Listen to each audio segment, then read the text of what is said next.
Hey everyone, so you're looking to change the rear turn signals on your JX35 or QX60? Hopefully this is the video for you. Let's get right over to it and let's see how we get this done, shall we? So what do you need to get this job done? Well, not much to be honest with you, but some of this stuff is optional, some of them you will need. What you will need for sure is something with a 10mm tool on it, so whether you're using a ratchet with a socket or whether you're using a drill with a 10mm bit, whatever you're using here, you'll need something with a 10mm. So these, you won't need both, you'll just need one or the other. The bulb you'll need is a 7440NA. That's the bulb you'll want to use to replace it. And depending on how comfortable you are and everything like that, you can either use your hands to take everything out, but if you're not too comfortable with that, you'll need a trim tool or something like a flathead screwdriver with a cloth that you can wrap around it like so. Sorry. Now, additionally, if you're going to be doing the LED upgrade as I'll be doing here, then you'll need your LED bulb.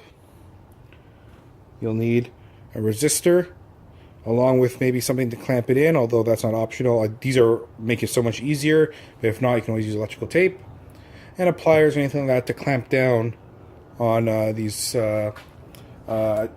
clamps or anything like that to crimp in if you need to as well. Now, changing this isn't actually very hard to do at all. That's a nice change. Some of these cars seem to really hard and a pain to do. This one shouldn't be too bad. First, you gotta start by taking off this panel here, which is this kind of plastic cover. Believe it or not, this you could probably do by hand. I'm actually going to do it by hand right now. It's just one clip up here that holds it in. But do keep in mind that if you're not, you can always use a trim tool or a flathead screwdriver with a cloth wrapped around it, microfiber or something to protect the trim and the body and everything like that. It can work just the same. But if you just grab, I put one hand up here and one down here. It's got a little bit of a lip, and I kind of lift up. You already hear it kind of pop and lift out.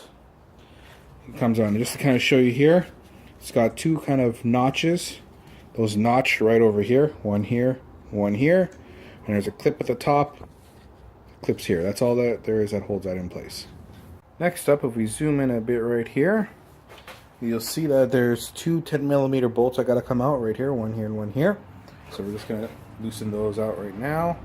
Use a socket and a ratchet. Or in this case here, I'm just going to put an adapter right onto my drill. Take that right off. That's one.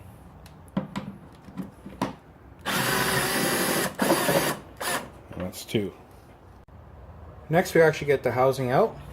Now, there's a couple clips here that hold it in place. There's one somewhere in this vicinity and one somewhere down here. You should be able to get it out by hand for most people if you're very careful, but around here is actually very tight.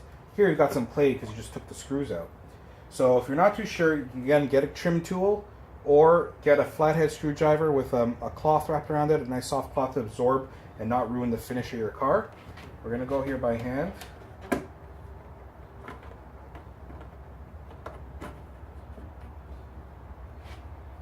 And there you go. So for a better look at what you're looking at here, you can see there's one pin that came out of here. And we move along to the other pin that came out of there. As we're here, let's look at the turn signal. That's what we're working on here today. So this is the bulb. So you just gotta grab your hand firmly and twist. It opens right up and you get access to your bulb. Removing the old bulb, I'm just gonna go in here now. Just grab it firm but carefully. You don't want to break it or anything. And just pull right out. The bulb will just come right out like that. And then you put your new bulb in.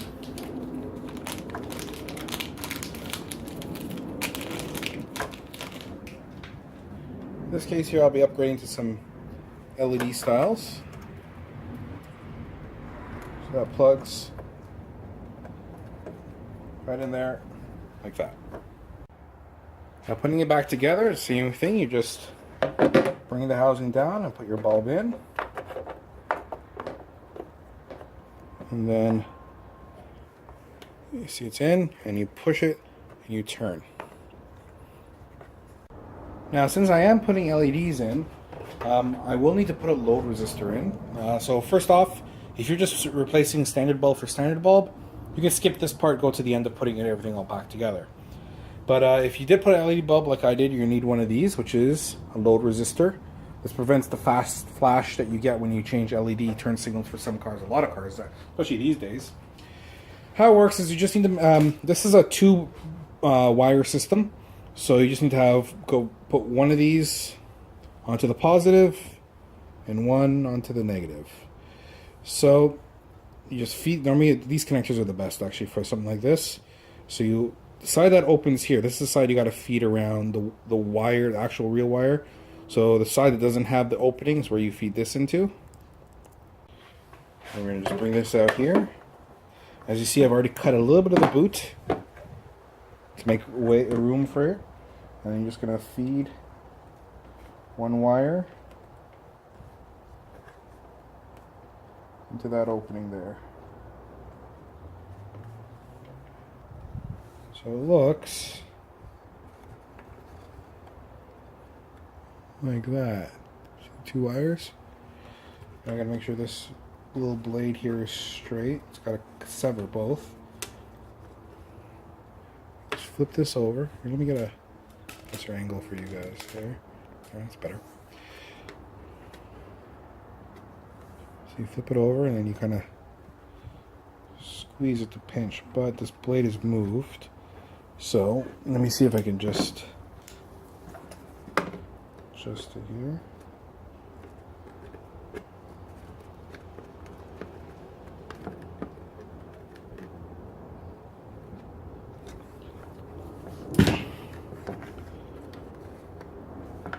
So I've straightened the blade out.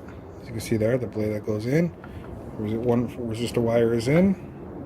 One wire is in here. I'm just going to take this and push it down.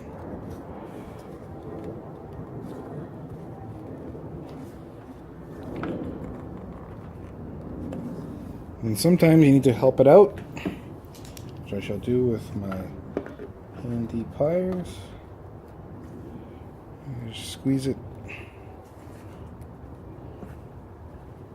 So, the goal being that these wires are going to be pinched together and create continuity between the two wires. And then you do the same for the other side over here. Okay, so now it's all done. And just to pull it out here so you can see, you have one resistor, one part of the resistor going to this wire, one going to this wire. So the resistor, you got to find a good spot. You can either mount it, you can maybe drill it right in here, or you can just put it down. There's a little opening here you can put it down into as well. And once moved out of the way, you're going to want to make sure you tape this up with electrical wire, electrical tape, sorry. Because you don't, now you have essentially exposed wires here, right? These are still, there's openings here, and this is exposed to the outside of the car. You don't want moisture and stuff to get in there and start corroding it, right? So tape these up fairly well. Next up, you're just going to put the housing back together. So you line up, again, you have those two pins, you line them up to the holes there.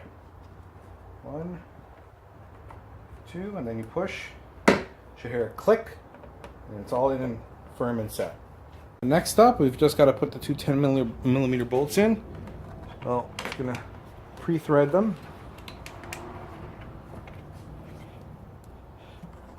Now, I'm going to use a drill, but sometimes it's better to do this by hand just so you don't accidentally cross-thread or anything like that. Use a drill, sometimes you could ruin it, but if you feel comfortable enough to use a drill, by all means, go right ahead. It's got to be marginally tight. Once that's done, you just got to take your plastic piece coming from the top down. So again, you got to make sure these two clips clip on here and here. So you're going to kind of bring it nice and tight and close. You'll feel it kind of latch on, and then you just push down and it snaps in, and that's it. And for those who are wondering what the difference is, that's your standard bulb, and that's your LED. So that's it. That's all there is to it. The one extra step, of course, if you're putting the LEDs, you just have to put the resistor in. But, you know, if you're just changing the bulb, that's a pretty straightforward, easy job to do, right? You just need a couple tools, and away you go. So hopefully this video has helped you out. Other than that, I want to thank you very much for watching. Don't forget to like, comment, and subscribe. If you have any questions, let me know. And if you dislike, don't forget to let me know why as well, just so I can make the content a little bit better. See you next video.